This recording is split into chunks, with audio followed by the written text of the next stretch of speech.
துரியோதனன் சொர்க்கம் சென்றான், பாண்டவர்கள் நரகம் சென்றார்கள். இது உண்மை என்று கூறினால் நீங்கள் நம்புவீர்களா?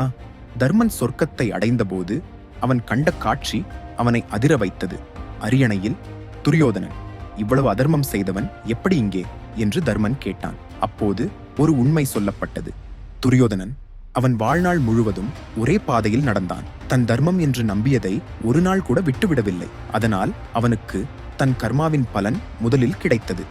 பாண்டவர்கள் அவர்கள் தர்மவான்கள், ஆனால் அவர்களுக்கும் சிறிய பாவங்கள் இருந்தன. அந்த கணக்கு முதலில் தீர்க்கப்பட்டது. மகாபாரதம் நல்லவர் கெட்டவர் என்று தீர்ப்பு சொல்லும் கதை அல்ல, அது தர்மம் எப்படி கணக்கிடப்படுகிறது என்பதன் கதை.